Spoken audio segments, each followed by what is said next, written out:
Hello and welcome back to my FPL channel. I'm FPL Unit and today you're here for Game Week 29. Yes, the very first blank game week of the season, differentials, because look, everyone's trying to get a leg up. Everyone's trying to navigate this blank game week as better as they possibly can. Maybe you're on a free hit, maybe you're wildcarding. If you are, join me for tomorrow's video because that is where I'm going to show you my best free hit draft, my best wildcard draft for this particular game week. Before we go any further though, I just want to give a shout out to Peter Byles. Peter Byles, you are the very first channel member that's joined the channel. Thank you very much. Please feel free to do so if you want to. It's entirely up to you. But I can guarantee you when I get my merchandise shop up and running, you'll be getting a free FPL Unit shirt at the end of the season with my current rank on that I end up finishing on. So thank you very much and shout out to you. And please, with that being said, please like the video, subscribe if you haven't done so already. The aim is to get to 1,000 subs before the end of the season, so please help me do that. And without further ado, let's jump into it.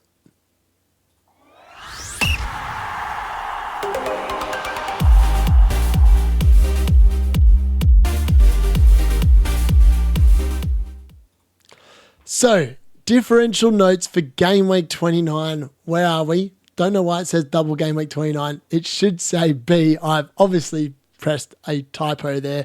That is the very first mistake that's the only mistake. I can guarantee you the only mistake. Look, I do work full time, so you have to forgive me. This is not my actual job.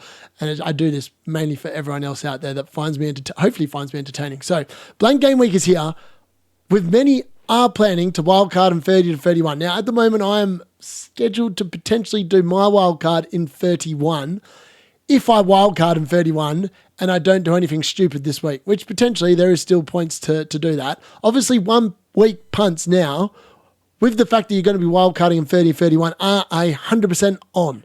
And today's differentials is going to be slightly different because of the fact that some of these players are over 10% owned. I've whacked them in there because I think that they are the 4 best players that I would like from the different teams that I've got in there that aren't stupidly owned by like 30, 40% plus. It's actually just under 20%, except one player that I think is 20.4%. So that's the prerogative for this week. It is slightly different. And I can tell you that most of the midfielders and forwards are actually very similar to what they've been the last few weeks. But goalkeepers, Sa, Areola, Kepa, and Sells. Sells is in there because I just think he is the best goalkeeper if you're buying this week, and that's probably where I'm going to go as well. Defenders, it's Kirkes, Nori, Timber, Tawaski, Wan-Bissaka, Milenkovic, Castagna, and Gvardiol. Gvardiol only makes it because I think he is the best City defender, and lots of people are looking to buy him, and I actually think that he is actually a really good buy, especially for his price as well. He's not over 6 million, so he meets the criteria of just sneaking into a D-unit team. Midfield, Neto is there only because of the fact that I think Chelsea will give Arsenal some problems, and I think he's better than Nkunku and all the rest. But he's there. I don't really like him, so I'm not going to be talking about him other than that right there. Fernandes, Semenyo, Savinho, Matoma, Bellegarde, Gibbs White, Foden, Alanga, Bowen. Now, I haven't covered obviously all these players, but Alanga's a really good shout. So is Phil Foden, if you're willing to take a bit of a risk on Pep Roulette. And so is Semenyo. Semenyo is obviously way less owned than Kluivert, but most people are probably going to be buying Kluivert. And Bellegarde, if you want to attack the Southampton fixture and you expect Wolves to score, I quite like him as a shout, but I'm not going to be covering him. He doesn't make the top 4 players here. In the forward line, it's Raul, Marmouche, Ferguson, Delap, Beto, Diao Pedro comes back in here. Vanlinson and Strand Larson. Realistically, Diao Pedro is probably the best pick out of that lot down there, actually, outside of Vanlinson. However, he's not getting covered because I just think that the fixture itself is actually really difficult. And for me, that counted against him. Also, I just want to shout out that last night, Isaac blanked. As predicted, I kept him on my bench for 2 weeks in a row and he got 2 points over those 2 weeks. I'm not going to say I'm a genius, but I was pretty happy with the fact that he blanked. Bowen unfortunately blanked, and so did Wan-Bissaka, which is not what I expected. And Graham Potter, for the first time, I've got an assistant manager with table bonus wrong. So that was disappointing. But I did get a green arrow, so I'm up from 4,687 to 4,237. And also, Shamar Cash with me is still on top with 2,037 points. And Fratton Faithful 69 got a grand total of 77 points with his assistant manager on Ange Postecoglou this week. So he did really well there. And Chris Galway, well done, mate. You're the top scorer this particular game week in the league.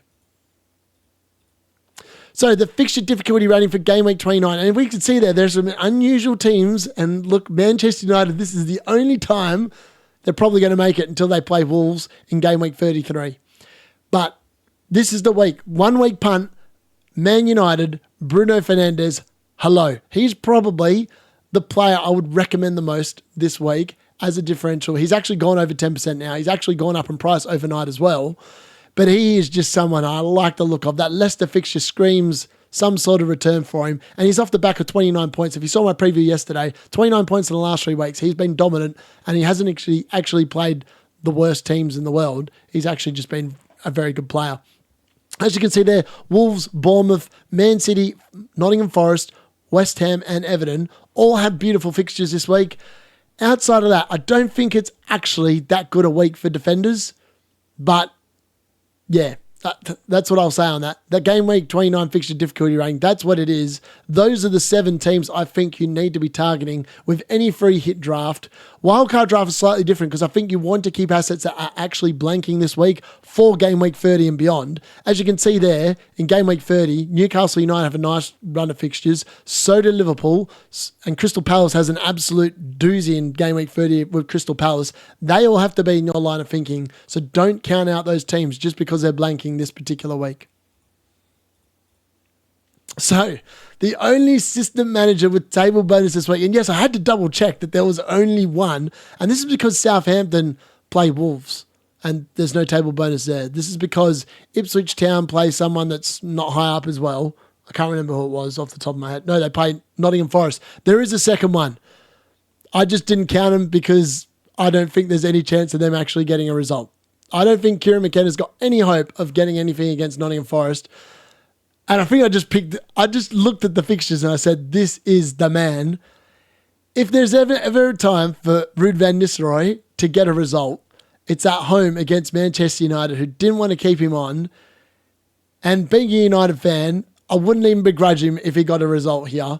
And realistically, he's the only one. Yes, there is a second table manager with bonus, but I think I just wanted to give a shout out to Ruud. Like, I'm just rooting for this guy.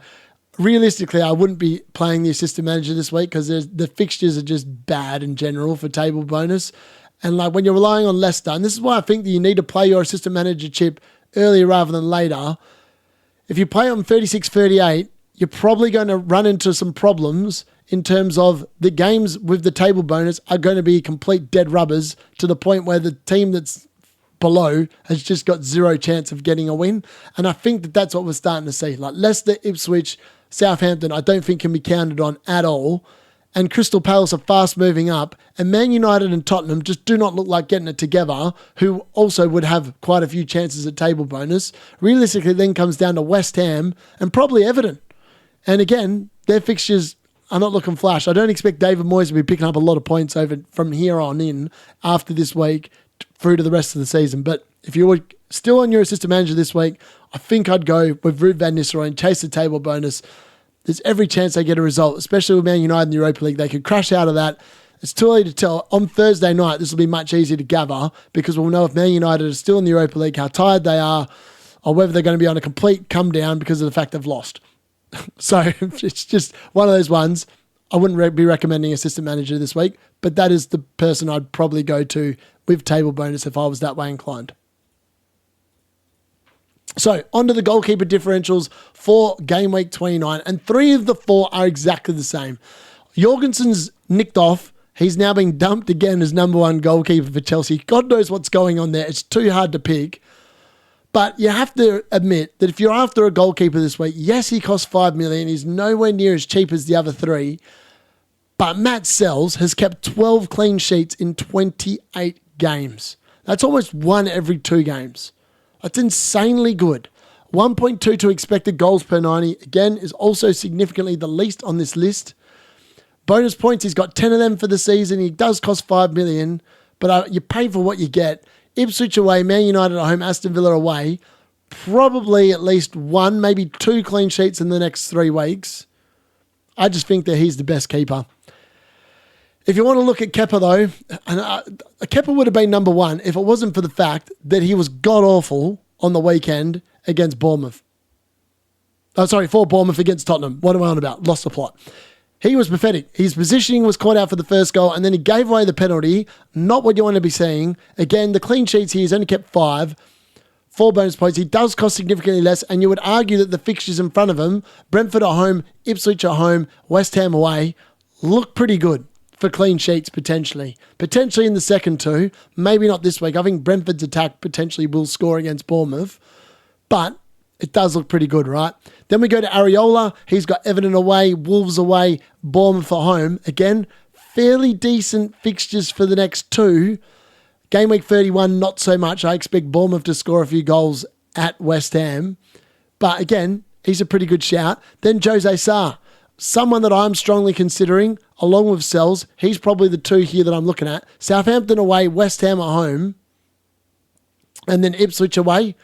I feel like potentially, if I do wildcard on 31, I'll get Southampton and West Ham. They do give me hope for clean sheets there. Not necessarily banking on it, but I feel like potentially we could see clean sheets there, and it's something to keep in mind. Again, all these guys are really low owned, the last 3, 4.2% for Areola, 2.9% for Kepa and Jose Sarr, and they're all pretty damn cheap. They can all save money and free it up for other moves in your team, especially if you've got Alisson Becker like me, dropping it down, or you might just be moving Fabianski up to one of them and just using 0.1 to do it to field a goalkeeper this weekend. So the defender differentials this week. What have we got? Well, I've got Kirkes. He's at 16.4% ownership, but he is by far the best pick from that Bournemouth defence. Brentford at home, Ipswich at home, West Ham away. I would argue there's a good chance of 2 clean sheets in there for Kirkes and Bournemouth. Yes, he does cost a lot more than Hodgson. Hodgson obviously does cost 4.5 million. Kirkes costs 5.1. Highly likely to rise again. This dude is elite. I can't believe I got him at 4.4 on wildcard all the way back whenever it was.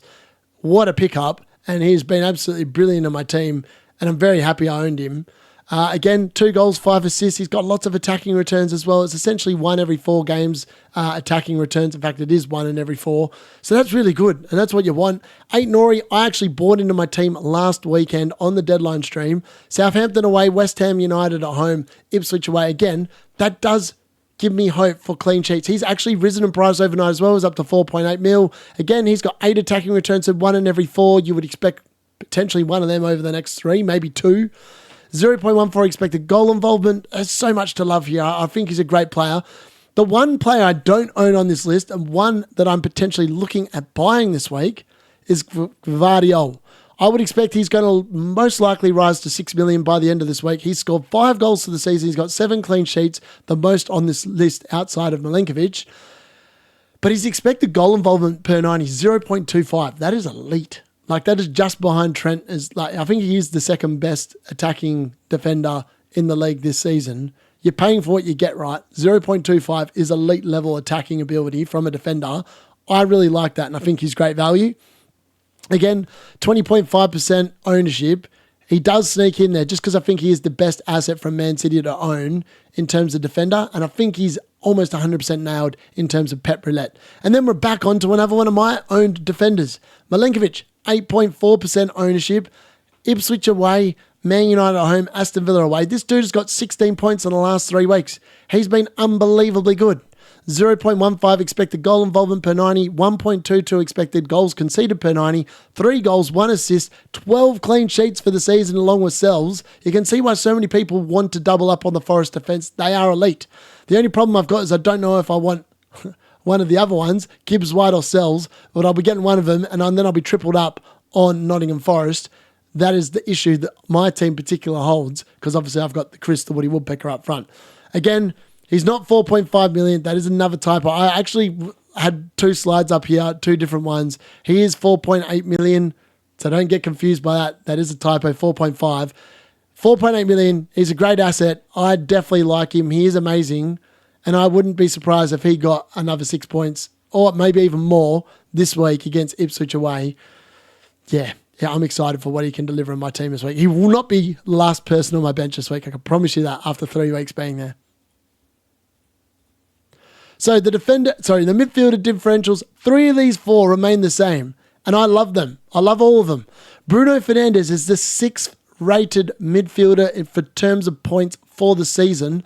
Jared Bowen is 8th and Gibbs White is 15th. Like, these guys are so good. Like, they're so good. They're great assets. They've got great runs. Well, other than Bruno, they've got really good fixture runs. And I would argue Nottingham Forest away for Bruno is actually not that bad. But Leicester away is brilliant. Again, he scored another goal. He's now got 2 goals, 2 assists in his last 3 weeks, 29 points, 7 goals and 9 assists now for the season, 8.4 million. He has risen in price overnight, which adds to my team value. 0.33 expected goals per 90, 0.21 expected assists. I love him. He is my favourite player to buy this week. If you want a player to buy that you don't own, he's the one. Gibbs White, 6.6% ownership he's gone up to now, which is about 1% higher than last week already. 0.19 expected goals per 90, 0.19 expected assists. 5 goals, 9 assists for the season. He got another assist on the weekend, 6.5 million. He's brilliant. Jared Bowen was disappointing overnight. He's now gone up to 9.6% ownership. He's also risen in price to 7.5 since last week. Still 7 goals and 7 assists for the season. That's 1 in every 2 he delivers. 0.26 expected goals, 0.21 expected assists. He's great. Now, Phil Foden can consider himself exceptionally unlucky not to make the list this week. But Savinho started the last 5 weeks for Manchester City. He actually has better expected goal involvement than Phil Foden. Now, Phil Foden has 0.29 expected goals. No, sorry, 0.27 expected goals and 0.29 expected assists per 90. Savinho, though, has slightly less goal involvement, 0.26, 0.01 difference there, but he has 0.04 better expected assists per 90. He's only obviously scored the 1 goal, whereas Foden scored a boatload more, but he's scored 10 assists for the season. I didn't realise Savinho had 10 assists for the season. 6.2 million. He's dirt cheap as well. If you're selling a Cole Palmer to fund an Erling Haaland transfer, Savinho is a great pick. Like, he's a great pick. He's cheaper than Gibbs White as well by 0.3, and it might mean that you don't have to make an extra transfer in order to free up those funds. Definitely worth a shout. I really like him, and I think a lot of people are going to be overlooking him. 2.5% ownership. He is the definition of differential in the midfield this week. And then lastly, on to the forward differentials for game week 29. So Raul Jimenez comes in instead of Marmoush. Marmoush got benched, and I'm scared of pep roulette. And obviously, the only forward you really want from Man City, you have to pay up for. 14.7 million. It's Erling Haaland. Don't be wasting 7.2 million on Marmoush. You don't know if he's going to be starting. That's a problem. 7.6% ownership Raul is, and I really liked, he obviously scored on the weekend in that loss at Brighton. 5.5 mil. His expected goal involvement is just so good as well. Like 0.61 expected goal involvement combined. 10 goals, 3 assists. Tottenham at home screams points. And I think he'll start. Like, there's a week in between games. I'm pretty confident he starts. Arsenal away and Liverpool at home are not flash.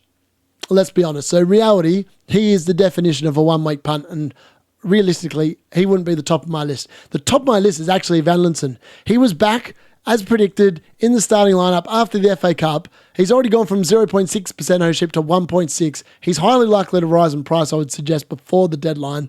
He obviously scored against Tottenham, 0.46 expected goals per 90, 0.08 expected assists, 6 goals, 4 assists, and he's probably on penalties if Semenyo's not on the field. And Semenyo didn't play that well. He did cramp up. So if he's not on the field, I think if Kluivert's not on the field, then I think Van Linssen will take the penalties.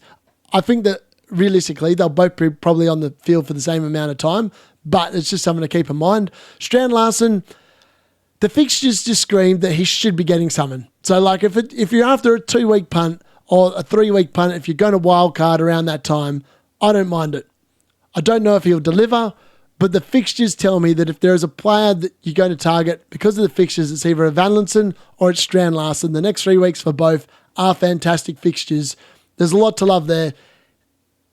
I just don't know if it's worth the risk. I think I'd probably prefer a Van Linssen over Strand Larsen, but if the money's a problem and you want to save 0.4, Strand Larsen's a worthy shout. Beto again, if you want to save an extra 0.1 for just a 1-week punt, West Ham at home, great option. Great option. He's actually got the highest expected goals per 90 of these 4 forwards. I really like him here. Yes, he's been unlucky the last couple of weeks. 0.71 expected goal involvement against Wolves. I don't know how he didn't return. Just unfortunate. I would expect him to probably get someone here at West Ham, and that would be where I'll be going with that. So that concludes the differentials for Game Week 29. Let me know if there's someone that I should have included on the list at the very beginning that I talked through that maybe you wanted a bit more insight. If there is, let me know. Whack it in the comments. I will look at it in my transfer tips on Thursday video. But yeah, essentially, I think there's lots of players here that I've identified today that potentially you can fill a wild card draft out with, and you can definitely use a free hit draft on, that are going to be great, especially for 1 week punts. A lot there, and Bruno's definitely my favourite. I think he'll be brilliant. If he doesn't deliver this week, I'm going to send him a card and say he's off the good list and back on the naughty list, and he'd probably get shipped out of my team. But other than that, yeah, there's a lot to love. Please, before you go, like the video. I'll be back tomorrow for a wildcard / best free hit draft for Game Week 29, which it might be really relevant to lots of people out there. I'm not sure. If your team looks like a basket case, maybe it is. And we'll talk through that tomorrow. And before you go, if you haven't already, please smash that subscribe button to help me get to 1,000 subs as quickly as possible. Thanks for joining. That's been the D Unit.